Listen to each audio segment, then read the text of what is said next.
ache for mo hwe do ayame hwe show hwe ache for hwe the boy na ayame hwe the boy ti me what I say what ya so asafra draw fufuro ababa bi din kwasi asema wo ababa bi din kwasi asema wo na wo no onim se me block asema no beti asema no beti no I just want to obusuafo nyina kotopum menua according to information ya gada ewe in pages so when your politics ene eye wo ha we nsem a ekoso wo Ghana ene atibia ne enso atena ha na yate ente ho ama Ghana for mo worldwide obu ho anu nyante na ono so ate de ekoso na ensem aba betodwa ene aye beka ho asem nyina ne se yesi owura John Dramani Mahama according to news a ye ba be body a kire wi a go mo se ye breaking news we kire se se the NDC for no ye yine na ase atwede ama ofiri so ba behwe ho kire se yesi okwa ye onsonto nti enyaade betimi de na kodwa biem o modi ababo nti ase news a circulate ye no NDC for mo hemye mon share program na mo musa mame yampa na ase te sen de na asi ankasa a owura Dramani Mahama mu yini na ase atwede no ye wo musa Ghana ho no ye wo problems a wose solve de but problems de be solve wani nyina gya political parties yi so MPP na NDC si ye hwi omu nyina gu nchen ye de foforo aba ana ase ye sa afa foforo de ahim ana ase ye fo mo sa no eno ho nkomo na da bia tena ha ne ye baba ye num na ye die yenkotie breaking news wo mo se efa owura John Dramani Mahama ho a abetudwa yenkotie mra sisia breaking news kan yensa sisia every NDC amanyuko na so ye National Democratic Congress chiniye amanyuko na ensemo ababe kan yensa ene anwumre ni se omampani dada John Dramani Mahama gonjani di shikronkron odi nsembi ababetudwa se enyade a 2024 general elections ayabeba so no obe contest bi na nanki nim se enka 2024 elections ne de MPP amanyuko na ase de omani edi akire se na NDC fonso edidi enkomo na nsem yi kire mu na eba kan yensa sisia se omampani dada John Dramani Mahama oni nkofo a omotwa ne ho ahia ewo NDC party a ebia Council of Elders no edi nkomo se ne ofaso esulusu the last two general elections 2016 elections and after 2020 elections olusu bako with over 1 million votes. The recent one also olusu with over 500,000 votes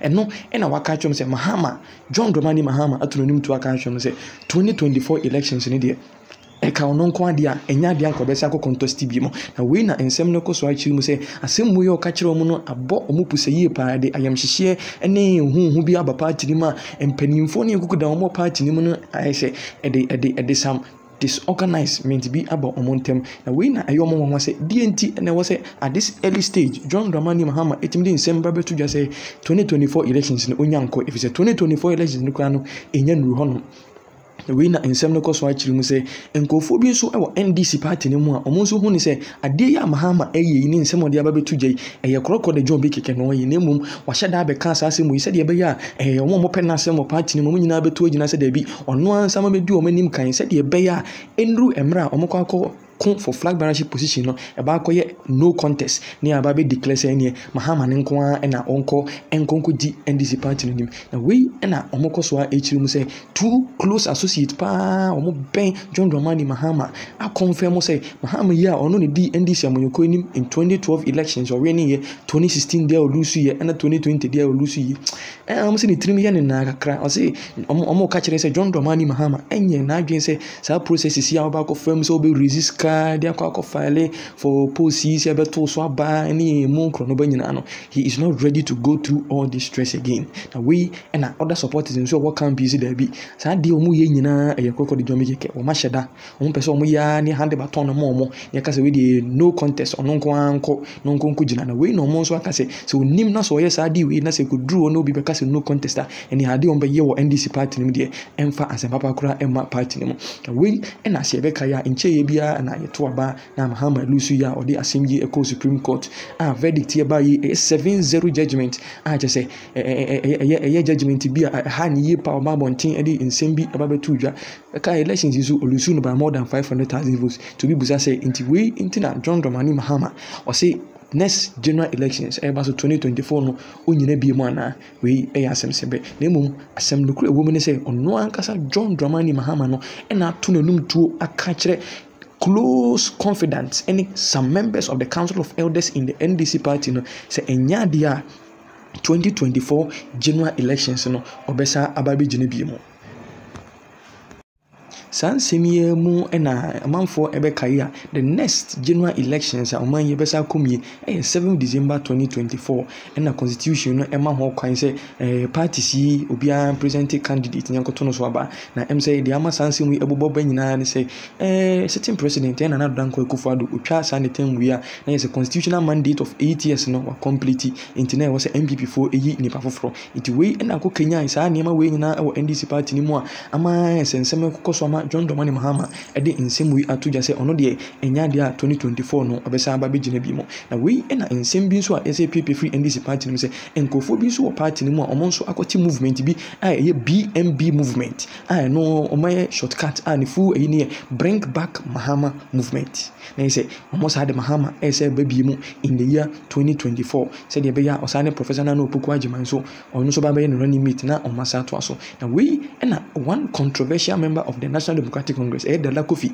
na nsanya ko Facebook akokeka na adwen kire NDC party no any the leadership of the party catch on say leadership of the party no MP NDC mpanifo no wo si yi omu nyina di wo si yi omu nyina afiri ho na afi omu elect new leadership no be party nim omu yeli leadership wi nso ahena mama na nka ho no ma wo say a new candidate nso in the lead party no into the 2024 elections na Dala Kofi ekase NDC anka si anka sa no NDC party na anka sa na okase NDC has now lost its moral wealth. I just say NDC amonyuko no adwena emutia ankasa nka wose nkomde ya amonyuko nzi say e free honum eni ho bi mo e na otokoso ka say omu leadership na de kodi ntia e wose oyeji omu free honum say up to now election results kra na e wose omu quality no muntimi quality na Dala Kofi eye hintasema di kire say 2016 coalition dia kra no omu nwie na nkamia bo say 2020 di mpo omu ba be ti we e no ka say sa nkofo yo omu di NDC party ni so mo ana be koso di party nim dia eni nya dia party no ewo any chance in the 2024 elections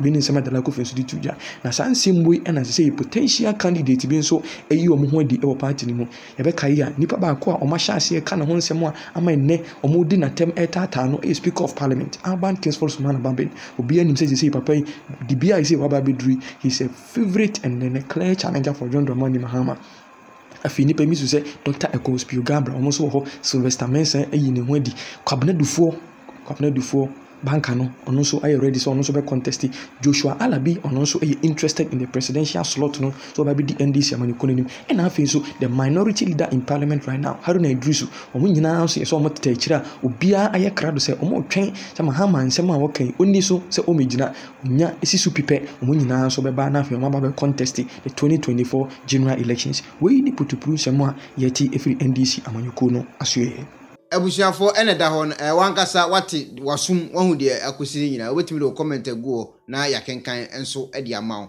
sanso na wokopiem ewo ekuro eni din no de wi edin tie no ohene na di nsamoni bi wo ho enti mepese news na nkasa bebo enanum aka asem no ohene akowia cement aye de ama ga entie news mi da di asem kura na mabehie ase na ye de ni etre atem ofuase ehom na approach for war atmansa mansini mu ati tufuhine wo atim adwafo nana apietu ene elipa ba no bi oka no ho Kofi Adams wo enya Kofi Adams mrase bejani ana Karim Isaac ahen se nipa iboni a waye no ene se won mu de obi apempuntuo ene ade ati ade asan se nipa so manfo sori a aban ya pempuntuo ya kwan ya dwa bubu yesuku adan sei eti aban behwe na ye mayen won mu de onti ayeye aban atisika ede free atimtia ekokopim atim adwafo ekwa na ma contract gukwa no so a woye kitikiti na ade tia na contractor ba ya cement a wode eye adwuma no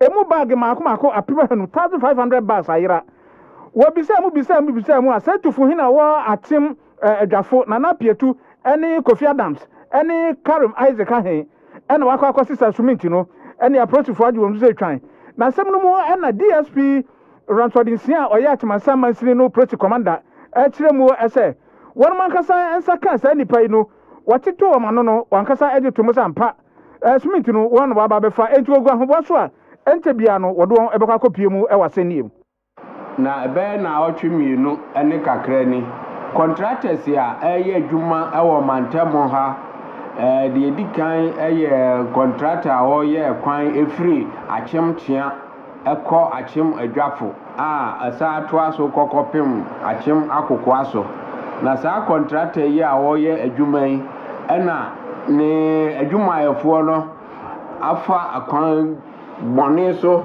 ɛtɔn cement a ɔmode yɛ adwuma no nyinaa de ɛma kuromafo a ɛwɔ adwafo mprempren sɛ mekasa yi yɛakye enipa ɛnan a ɔmwɔ polisifoɔ ɛkokomu a saa enipa yi ɛyɛ Karim Isaac Ahen ɛna Kofi Adams ɛna Nana Apietu ɔno koraa deɛ ɔyɛ tufuhene ɛwɔ akyem adwafo Nana nka ɔbɛhwɛ na nka adwuma a ɛkɔ so wɔ ne kurom no nka adwuma no akɔ so yie no saa Nana yi ɛde tirimuden ɛne adwen bɔne a cement a ɛnɛ yi wokɔ adwama nso a yɛtɔ no 45 Ghana cedis no Nana yi atɔ cement no maako edu ama watɔ no ɛbɔ a ɛyɛ 30 cedis na kyerɛ sɛ wɔnyɛ 15 cedis profit ɛwɔ so yenum ɛyɛ adwen bɔne yɛ wei nyinaa sesei polisifoɔ ayɛ nhwehwɛmu ama cement no ɛbɛyɛ 1500 ɛna yɛagyegye afiri amanfoɔ hɔ obi wɔ hɔ nso a wɔte sɛ yɛ kyekyepɛ na wakɔ akɔto cement no agu abɔnten ɛba saa pɛ na kyerɛ sɛ asambɛ man a wɔwɔ kurom hɔ ɛne nananom ɛde wɔn ho agye mu nti na ɔmo akɔsesa na ɔmo ɛde ama adwumayɛfoɔ ɛne a wote ɛyɛ DSP Ransford Nsia Atmansa Mansini no Prosi Commander waman so hɔ a ɛna ɔto ase sɛ hɛ ɛmpɔtɛ mu hɔ no adwuma contractor ɛne adwumayɛfoɔ ɛyɛ no adwumayɛfoɔ nankasa etwa ho edi contractor na ne wu papa sɛ mpuntu ade bra no wɔmpɛ wɔse anya no nko a engineer ɛyɛ adwumako no Edma Company wɔn mo engineer ɛdi wɔn ɛdi approachfoɔ anim waboa approachfoɔ papa na wɔn hwehwɛ mu no wasate nipa bi aka ho enipa baako enipa a wate ne bi no ne APPIAH adukwasi wadi mfie aduonu mmienu 52 years security man na ɔhwɛ adwumako no bra wapɔn no Nuhu Osman wadi mfie aduasanum ɛna driver ni a wɔn so ɛwɔ adwumako mu hɔ no ma wɔn so wate wɔn na 150 liters diesel a ɔde adwuma no wawie ni nyinaa kwakɔtɔn a tɛsɛ wɔtɔn 808.65 pesos wɔn so wakyere wɔn asese a court ama on remand a wɔda approachfoɔ akate na mat ne de to so aduonu enum ɛna ɔbɛsan do akɔ court ama court ahwɛ sɛdeɛ wɔde asɛm no ɛbɛto saa na contractor ɔno nso ɛyɛ adwuma efiri akyem ɔfo ase ɛde akɔ akyem ɔdan saa contractor yi nso sɛ yɛfrɛ no Edmark Construction ɔno nso n'adwumayɛfoɔ no ne watchman ɛne ne driver baako ɛwɔ aban kukumu sɛ mekasa yi a ɔmo nso ɛnɛ yɛde wɔn akɔgyina court ama court ade arremand wɔn into police custody so wɔn bɛsa aba 25th of this month saa watchman yi ne din ɛde APPIAH adu kwasi a wadi mfie aduonum mienu ɛyɛ 52 years ɔyɛ watchman ɛwɔ adwuma mu hɔ ɛna driver a ɔno nso de Nuhu Osman ɔno nso adi mfie aduasa ɛnwɔtwe ɔno nso ɛyɛ driver na ɔmo ɛhyɛ da na ɔmo akɔ fuel attendant hɔ ebi a ɔkɔ nsawam yɛbɛma no 150 liters na ɔmo akɔ daadaa akɔla yi a ɔyɛ fuel attendant sɛ bubi ka ho na wɔnkɔtɔn mmra na yɛnkyɛ na kyerɛ sɛ DSP Ransford Nsia a ɔyɛ Atmansa Mansini Prosi Commander ɛna ɔkyerɛkyerɛ ndeɛ nipa yi ayɛ nkyɛn na wabɛdi wɔn mo nsɛm no ɛne mmra a wɔdoɔn ɛfa so mo ankasa mo ate deɛ ɛkɔ no nana news na watie ne simple saa no nana akɔwia cement a atum sɛ ɛnya asɛm ketewa sɛ deɛ ne bra bafiam a ahemfofoɔ no bi mu astati wia cement ɛnya asɛm ketewa sɛ deɛ LGBTQ nsensɛm kai a ɛbɛpie so wɔ Ghana yanya ntuma no ti ɔmo eturuma ɔmo kodie no menim sɛ baabi asese ɔmo di anaso ɔmo agya die na enim ho asɛm ɛno na nam so ɛmo panyin bi aba abɔnten ɛbɛkyerɛ sɛ mo enkora na sɛ ma youth no enyo ɔmo sɛ yɛni adwuma a yɛyɛ ntimide meto okwa ma obi abie mama me ɛwɔ sɛ nkɔfoɔ ɛyɛ careful saa kwan no so sɛ adwuma ni Ghana skani hɔ ɛdeɛ ni hɔ ntimi ameto a me ne ɛde fa hɔ no sɛbe me gya me nan ɛde fa hɔ no me de kɔ akɔbia to so obi mfa na ade nwura hɔ because adwuma ni Ghana no opanyin bi aba abonten edi nsem bi aba betudwa afa saa LGBTQ ene de keka ho no yenkotie de opanyin no eka yiwi a de aka ebesan edi asoso ne the news wo ho ankasa enya asem ketwa. If you're watching me, don't be fooled by anybody. Those of you who have gotten into this situation because of this difficulty, come to us, we have the solution. But those who say, we love it, we like it, like Mr. Alex Donko and his acolytes in the United States Embassy, United States Ambassador, the Australian Ambassador, these are the same Europeans who enslaved Africa. They are the same Europeans who partitioned Africa. They are the same Europeans who colonized us. Don't you see what is happening? So ask them the question, why is it that they have, made polygamy illegal in their country? They have criminalized it. That one is not discrimination. That one is not against fundamental human rights. But then when we say, okay, we also don't like your same sex, you say, oh, it is human rights. By force, you want to force it down our necks. My brothers, those of you who are watching me, it is the same colonialists. They have not changed. So we are ready to deal with that. And that's why the parliament will take its course. Very soon we'll be in the Supreme Court to test their so-called human rights matter. And by the way, the European Court of Human Rights in 2017 this matter came before them, and they held that same-sex marriages are not international human law rights. And they 47 judges, all of them unanimously, 47. And the European Court of Human Rights is the highest human rights court in the world. In the world, and I mean it. 47 judges, after going through positive law, natural law, comparative law, scriptures, everything they looked at, science, psychology, anthropology, they came to the conclusion that this is against human nature. It undermines the family, it undermines society, and it must be treated as what it is, a human disorder. And they also held that if any country, like Ghana, if any country does not accept it, then it has not breached any international law on equality or discrimination. So please, there was a statement issued by the Commission on Human Rights and Administrative Justice, signed by my own friend Joe Whittle. Disregard it. That's a lie from hell. Ghana has not signed any international covenant that binds us to tolerate this sort of lifestyle. If Mr. Joe Whittle is involved in that lifestyle, well, that is his problem, and we will help him. But in this country, it is illegal, and he knows it. He cannot be the Commissioner of Human Rights and Administrative Justice and use that constitutional institution to cover illegality. That is not right. Utie ensemo opanyini eka we wabonitiawa edi ama yuta omuse ahokyire nti na omudi omoto saa no mo ankasa mo huru de ekọ mo mpekwan mefa so na moto na maka atwom ama asumdue aba SaGA na ho no na okopie news foforo so aba so eno so awerehosem abetodwa a kyere se papa bi wawu awerehosem atim se NPP4 anti asempa omo top journalist a watwa na nanom wonse do a awerehosem big time pa yintie ade a ekum papa yi arawusem abeka yensa ekiremu a wo panyi bi efre no NPP APPIAH bi so fre no APPIAH NPP ukopiemu awo bonomantemu akra no ede tachimana kire sa abofra kra wo banidin a wo behu opanyi enam senia wo ya adwuma wawaso ede ma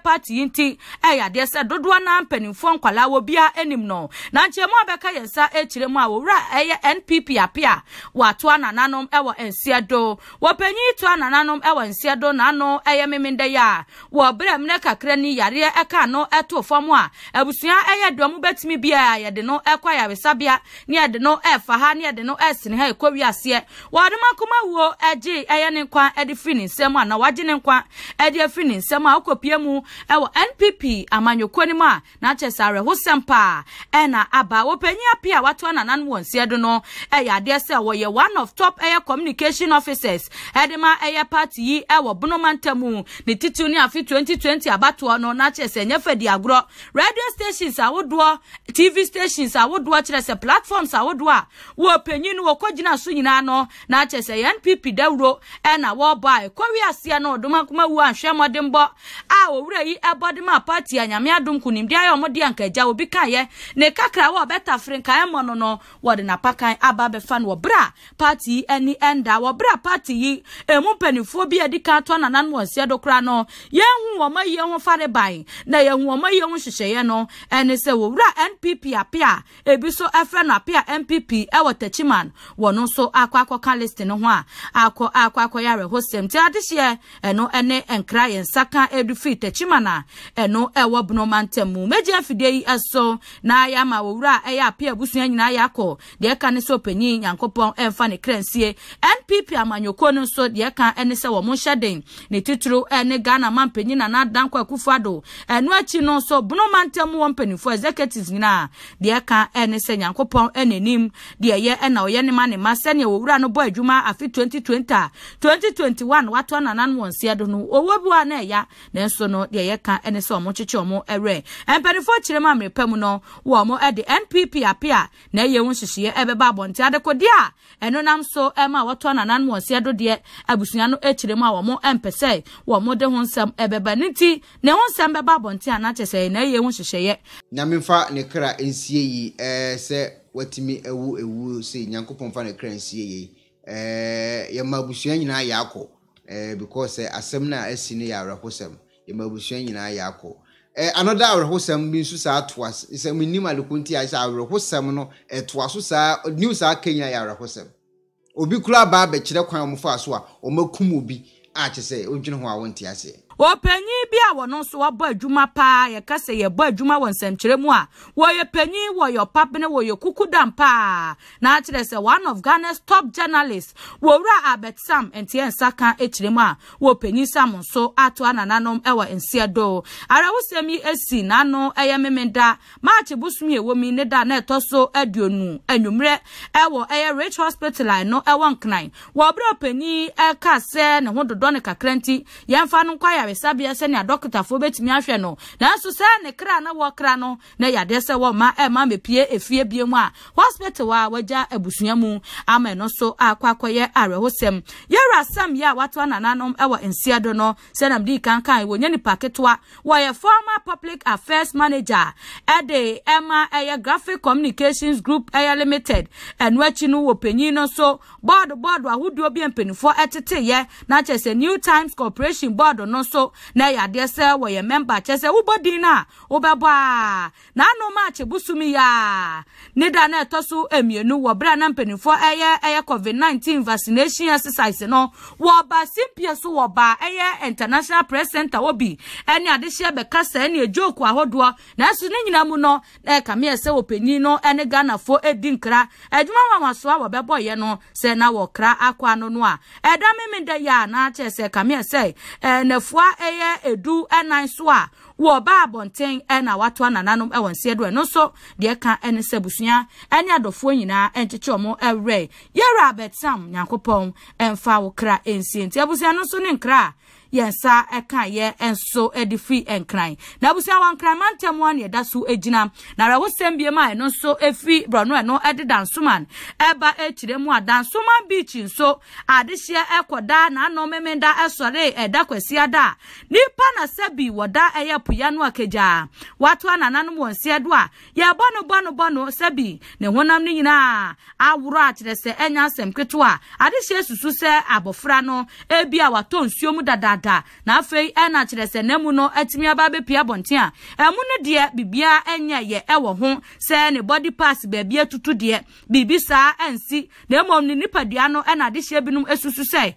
eya de se awuro a akwakoye arewo semprempre no dansoma posifo wo mu enhu de wo mu eye fi se wo mu hu eya bofra ne din na nkampeso mo hu din a na fie wo so mu komu na wo mu ekokobisa se ye omo de hye na se enye omo de hye fi se wo mu susu se abemwa no se ne waye no kra no se obinim no kra na ebeye den so obetimi a kire se akwasi ne da hoyi anase owura ene da hoyi anase mpokwaku ene da hoyi fi se omu susu se eyade se ensuo no wache ewo mu epanuti ana wopi abonte a ne honam nyina awura me ne mo ka se no empanifo ede mu na kopie mu ewo police hospital machira wo mo ahyenhwehwemu ase ehwe so mo betimi ehu abofrei akira kwan anase den ena ebesi akra ba mu ayi wo susu se wo wonfie be se dunan ekodunsia so na akire se 14 to 16 years nimfia adehye ekiremu a wo mo esusu se wanya enono enuti ukopie mu ewo eye dansoma beach side hode a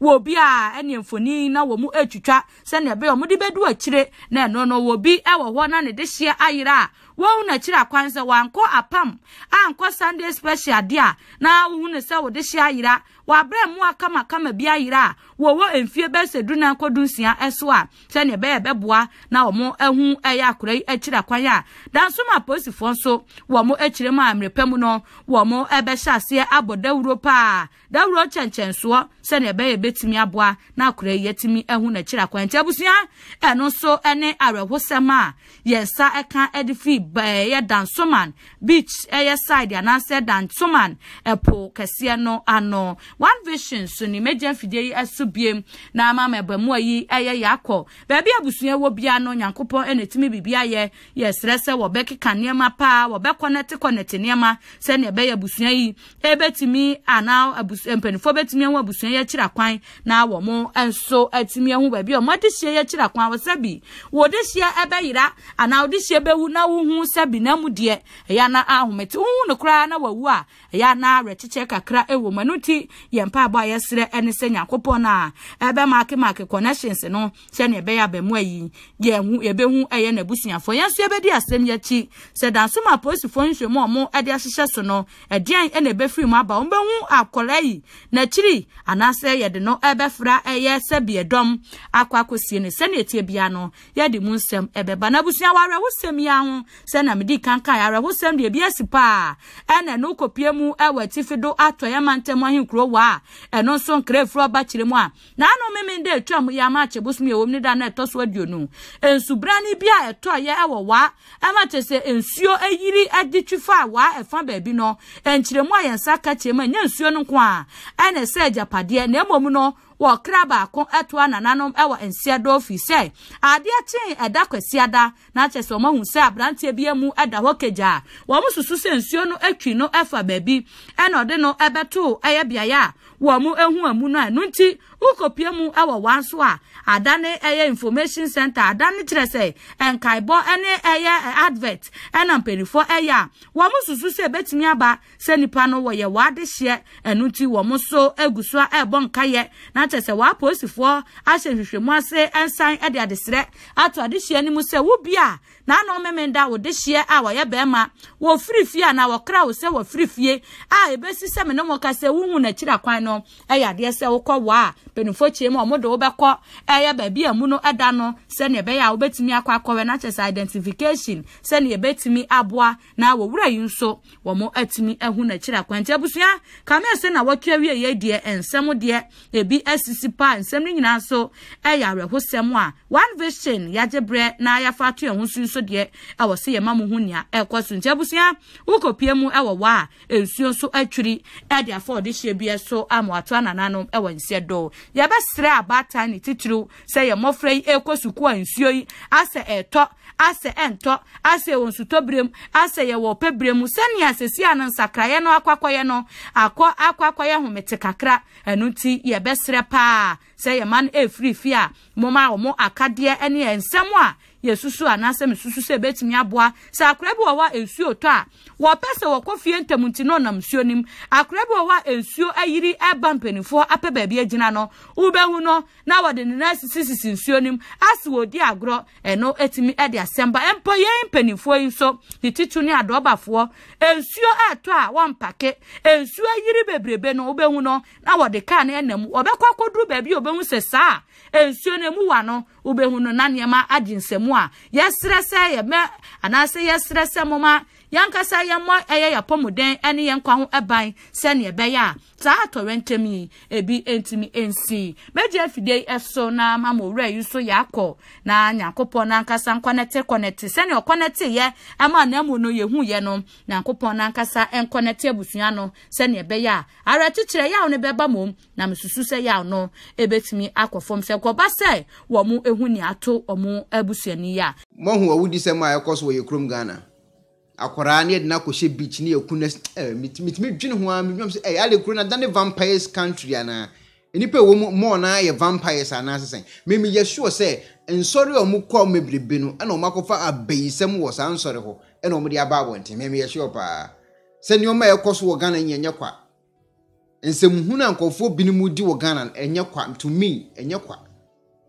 eye ensori no omu kwa mebrebe no na omakosa abayi wo ho na omu de abewurawura so omu de abewurawura fie Oma ya benfo di frasore no mo de ba sala me de me kano e de na fo bi kokunu e wo beach na master ade la na mo ye no Ghana sa alen ade na asi ade ahokyere nko a ukodru eye enkraman mu so asoma banda so ati ase senior man cash won ho rof ono so ba Acquah kopie ne papa fie ba Acquah wo airport wo ba bi emputamu won so akopie wo so gidi entokwa se wodwene ho a wonte ase menim ade property trigger asa ntokwa we no but ye be ya se egbomo so kwa hu de ekoso ade property ntie ma ade banda onye ni paketo o onye ni paketo akura ne ba akọ kwa akotutu dan ni sa no mano a story bia no tia there's two side wo so ye hu no e bia de na trigger bibi ma bibi trigger ye wo se ebusa sansem ni nyina yenko ha news a eye asumba banda eye no no ankasa ne ba Acquah kopie e woni fie a ehse enyasem keto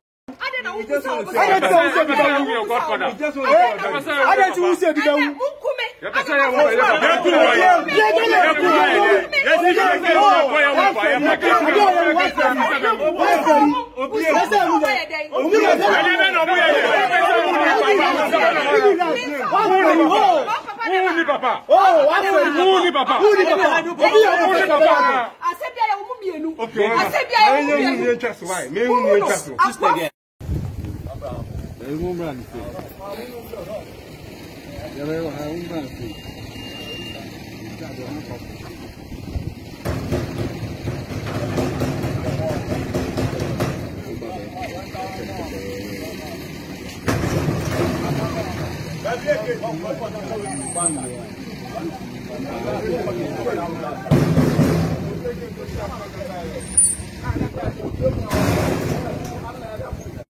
Open that goddamn door. So what you going to do? Okay. You stay here. How do you get access to the joint? Hey, why are you going?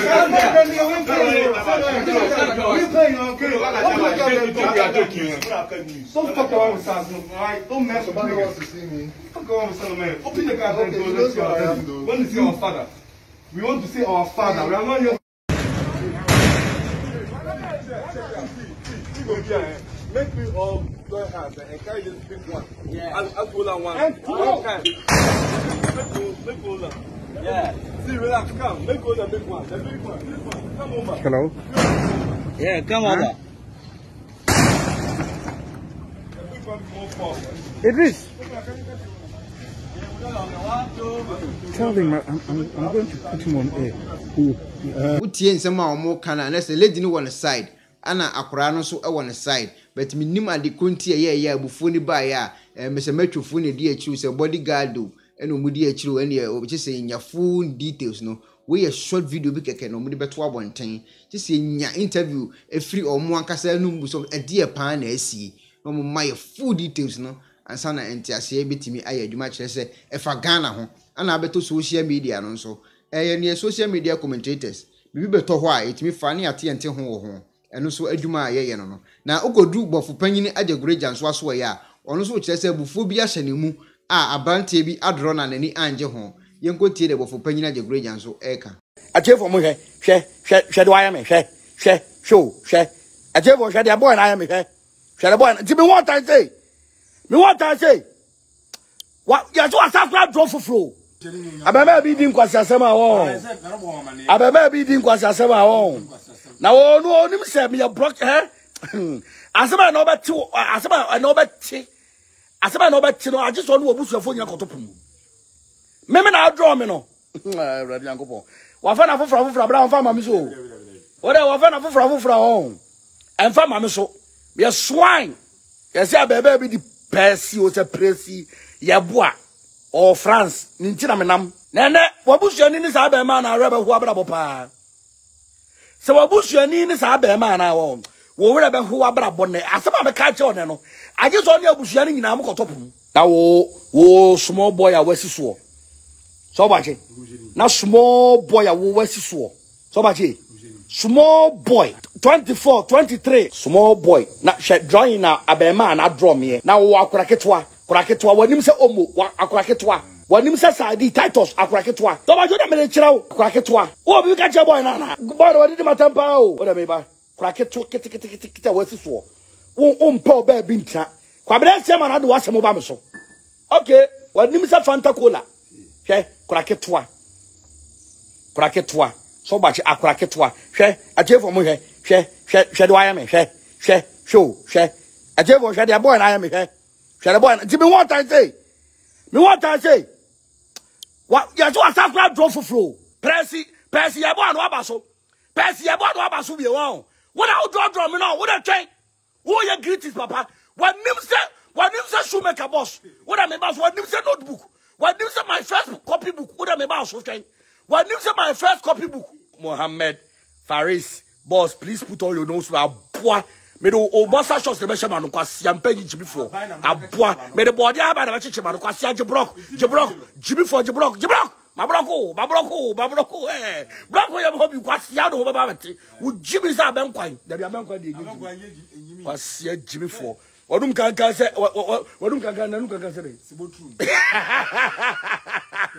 kwasi ya de fa beti wo jibi sa mane kwasi ya de yo so ba je obi kabibi. Was it then? I'm Tuesday and my husband was Friday born. And we blessed so beautifully. Now, we don't feel what you was. Jimmy, that was not can past tense. So what happened to your relationship? Also, Jimmy. My husband was a Friday born. That means Jimmy. I'm a Tuesday born and my late husband was a Friday. What happened before your husband died? Also, what happened before your husband died? Ani abusuafo ene da hono bofo panyina jagreya kire se obia adro na monani anje homo no so ne kokwa apaya enya asem ketwa we bofo panyini so aso ye de ekoso enso ewo ho enso eno no obofo panyini senti ase bi nya adwuma odwene ho nti ase afa yenko alatamam nko ha de asi wo ho enkofo na ye agi omo wo alatamam ewo yekurum Ghana ho na omo fra lata na eba no medi nkan ya ka me platform yi so se Ghana fo ade hye nhwe omo hu yi enyoma no omo penti omo diri meka begu wo no enyo omo nyina but omo ye 100 a make 99 ade omo be penti omo begu wo no eno odin omo ankasa kurom kromatima chenkofo atimi akun omo a omo confess wo omo ankasa numa eyawre hosem ekun omo fa so ekum nipa ne ade dangerous me dwene se say Africa ye mentality no ho abetimi ntino mabiase to timi so wa unuam no wakunu me nkasa mrofu nkum nipa me de minya hu bidie but ye kurom ho news e ban ano den dodo yenkotie de asi wo alatamam occultic fu bi so omo so se omo ye occultic so omo ye ritualist so omo ye dio de omo di nipa dua no eye no yenkotie emra hisia. Early 10 days after the reported arrest of 6 self-confessed members of a cult group, Supreme Vikings confraternity that robbed and killed 2 point of sale or POS agents in Aba, men of the Inspector General of Police Intelligence Response Team, IRT, Aba Annex, have gotten hold of 2 more members of the same cult group in the same city. This time, for the shooting and beheading of Ugochukwu Ugwilo, alias Tata. They are 27-year-old Prince Carlo from Ugwakuma village in Arochukwu local government area of Abia State, and 27-year-old Victor Nzubechukwu Okonkwo a native of Umuechendo, Umukegu, Acquah in Idato North Local Government Area of Imo State, a final year student of Maritime Academy of Nigeria, Oron, Akwa Ibom State. From their confessional statements, they are among a 5-man team, including the now arrested Chibozo Gabriel alias More Life, that on the 6th of March 2021 attacked and killed Tata. Men they confirm and see am. No be bobo. Na Tata be this. We the enter island like this, we go behead them. I know they didn't say them. You understand? Na Tata be this, no be bobo. See am. No be bobo, na him be Tata. See am, chest. Chest, head. Men they confirm. We never finish. We the carry the entire land. Killing him was not enough for them. They severed the head from the body. In the upon life. In the upon life. Oh, bear down. What am I? Come on, cut that man. In the upon life. While at it, Victor filmed the event and posted the video clips to his group's WhatsApp chat, where they celebrated the escapade. According to them, Tata was a member of a rival court group known as Black Axe and had led a squad that killed 3 of their members at different places, including Omuma Road in Aba. What brought you here? I'm here because of a case of murder. Okay. Whom did you kill? One Mr. Ugochukwu Igwilo, aka Tata. Ugochukwu Igwilo? Yes. What did he do to you? He's a member of Neo-Black Ass movement. So because he's a member, you have to kill him? Yes. Before that, we killed one of our member called Lampard. Then after Lampard, he chased me and shot at me like severally. So you came back for him? No, it's not that I came back for him. We were at one field like that playing ball.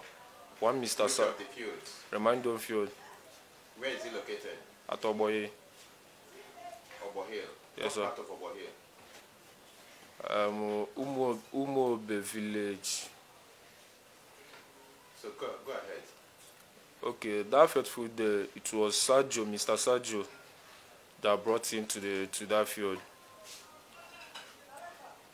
So when he brought... Who is Saggio? He's not here. He's one of our members. One of your members? Yes, sir. What is his real name? I don't know his real name. So you know him by Saggio? Yes, sir. Where does he live? He stays around Immaculate. So where is he now? I don't know his location. So, tell me, when Saggio brought him, what did you do? Okay, when Saggio brought him to that field, I saw Tata. Before Tata can be able to approach us, Saggio was the first person that approached us and told me that he brought Tata to the field. With the pressure on me that fateful morning, I wanted to rush him and start fighting with him. Saggio asked me to calm down, that I should calm down. So I did what he told me. So Tata came there and sat beside me. So when Tata sit beside me, one Mr. More Life was holding a purse. Who is this More Life? More Life, he was one of the people that did all this POS robbery. Are you aware that he's arrested? Yes, sir. So you killed, he was there before... He was at the scene when everything occurred. Okay. So what role did he play? He played every role that fateful day.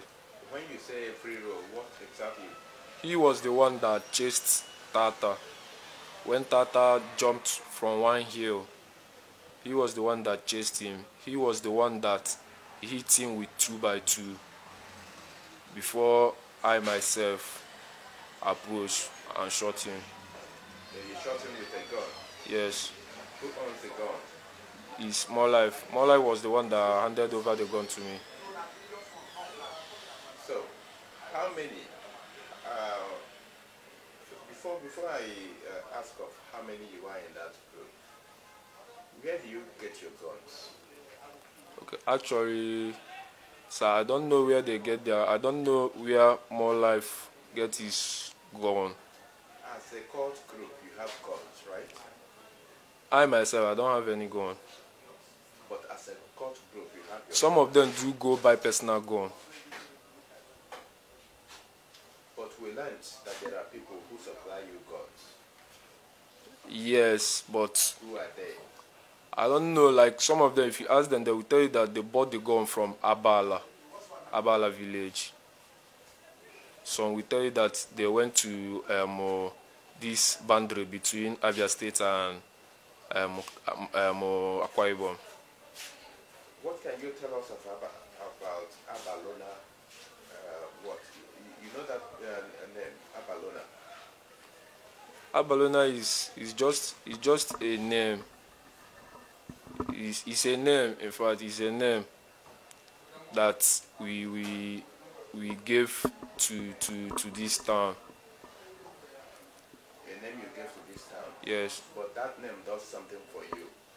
What exactly? It's not that the name does something for us, just that it's just a name, as in just like a nickname. Like Abba, the name was formed from Abba. Okay, so let's get back to the gun issue. No problem. So where do you get your own gun? Have you handled a gun before?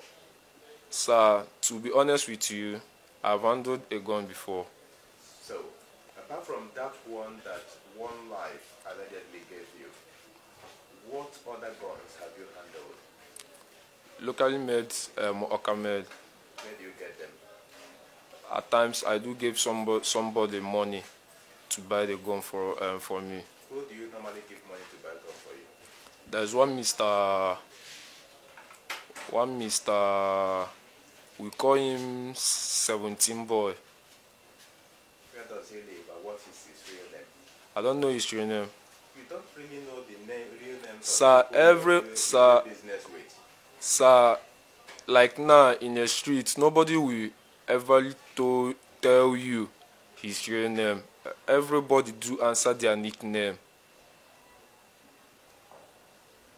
How old are you? I'm 27. You're 27. So,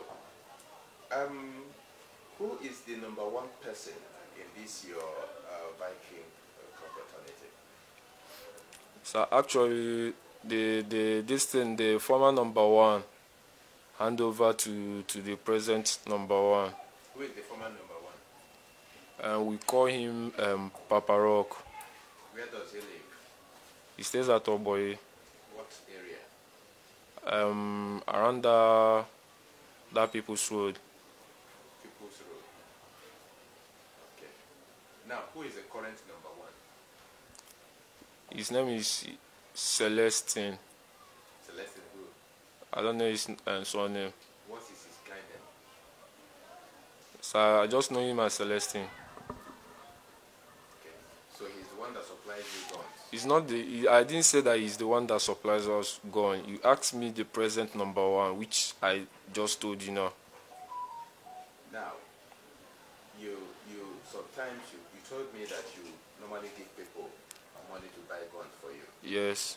Okay. How many people so far have you given money to buy a gun for you? I have only handled one gun. So, how much did you buy the gun? I bought the gun as of 2017. I bought that gun around that kind 20,000. Where is the gun? So ever since that time, I lost the gun. To who? To one of our members. What's his name? His name is Master Planner. Master Planner. Yes. Where does he stay? It stays at all these. If you reach Obobo Junction, you enter bike. You go. I don't actually know that location very well. Do you have his phone number? I don't have his phone number. But presently, the guy is not around. The last time I saw him was 2017 ending. So tell me, how many are you in your cult? Sir, Vikings in Aba? Sir, we are legion, as in like we are many. We are many, like I can't count. What was his offense? Why did you kill him? Because she killed a member too. She killed one Mr. Lampa last year. So, you retaliated by killing him? Even shot like 2 guys this year. Who are the people he shot? She shot one Mr. Lampa and 1 tour guide in Amuma Road. I don't know those one name. How many of you are in this particular gang? In the Supreme Vikings fraternity? This is a fraternity. We are plenty.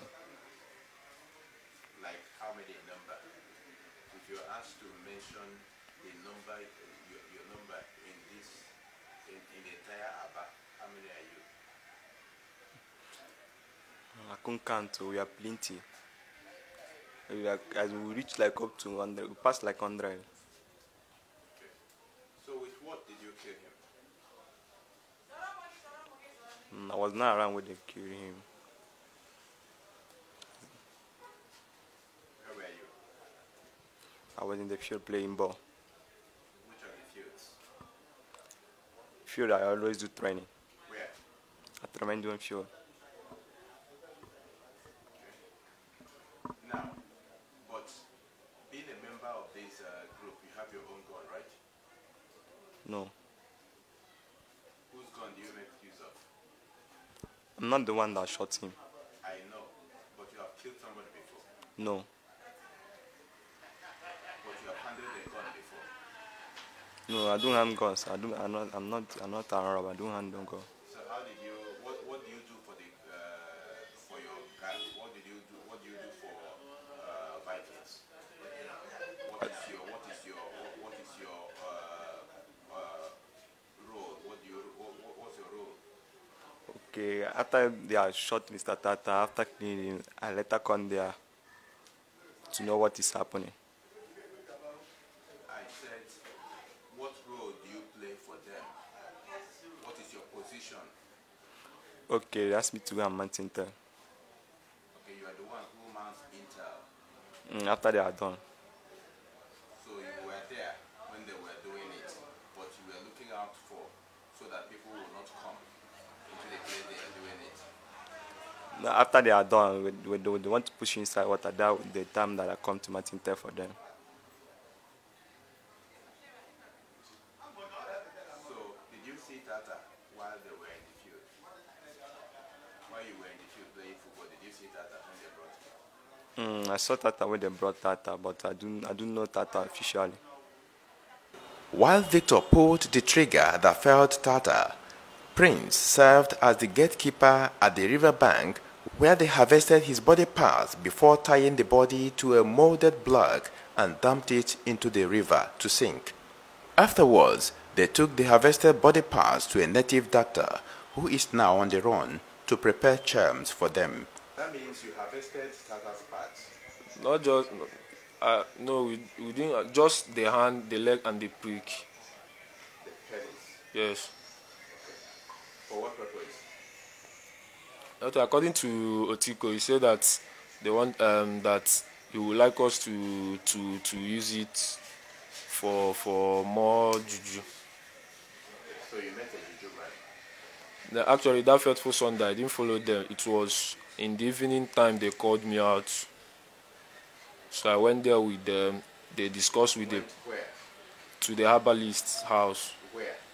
At Obofour, there. Which area of Obofour? Around the APPIAH for side.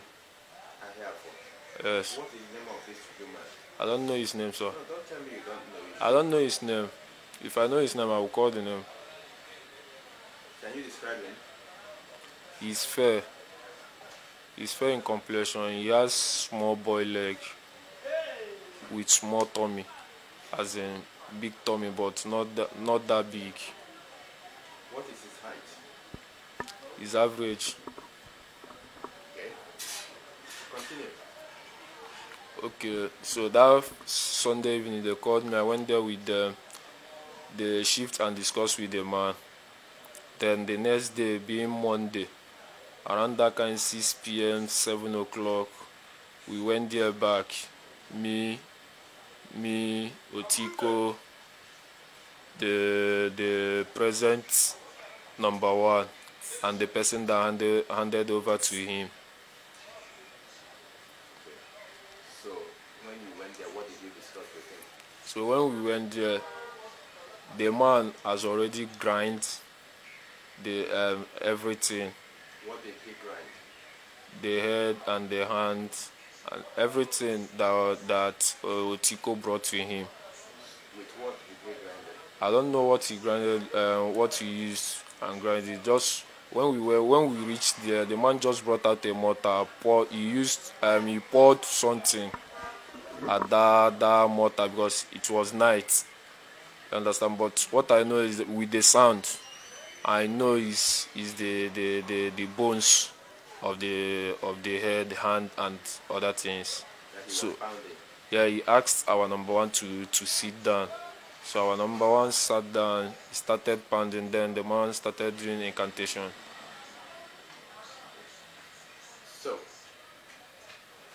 what you made mention of this man, and that means he has been your herbalist for over a time. So if I should say it, I just know the man recently. Like, How much do you use to pay him? I don't know. I'm not the one that do bring up money. Where is your source of income? My source of income? Yes, not personal, as the group. So I don't know. Because one, I have people that seniored me. So I don't know how they do how they do raise funds. Personally, what do you do for a living? I'm a student. From which school? Uyo. Present your school properly. Maritime Academy of Nigeria. Maritime Academy of Nigeria. Yes. Uyo. Oron. Oron. Acquah State. What's your level? I'm supposed to be in finance now. There is no doubt that these developments highlight the rising incidences of cultism and other crimes in Aba and the need to nip them in the bud. However, these arrests are milestone achievements for the Nigeria police, especially the IGP Intelligence Response Team, in their commitment to rid Aba and indeed Abia State of criminals. Emmanuel Mwazwe reporting. Tie convention ya abranti ya no ankasa conference ya na so otimu se eyara hosem anase eyasem e wo se yefa na asem hia pa because say nipa na ye ne omonam e wo ye ne aye community ni mu no ye nya nhunu de oye papa ne de oye papa omanfo na hye suit address correct enso omo ne abodamfo na ankasa omo e wo system ni mu no omo mabodam omo nhye ntare omo nam kuro mu no omo mom e normal na most enkofo no address ye no also be ahwe na na moyi system no anase de wi ase ne aye no emu aye hu so wan show hu ya obi de osekan ebedwa na nka abusuafo ha nam de besi share program no efema me ne nkoto obi no bi mfantu ne hofo aha de oba ha ya futuo ne yaye o e free education oba na obusua bibi na de atu wa hofo na de bi so ama onua mu fi no mu ntutu omu no maye na system no enam ho no enye boko saa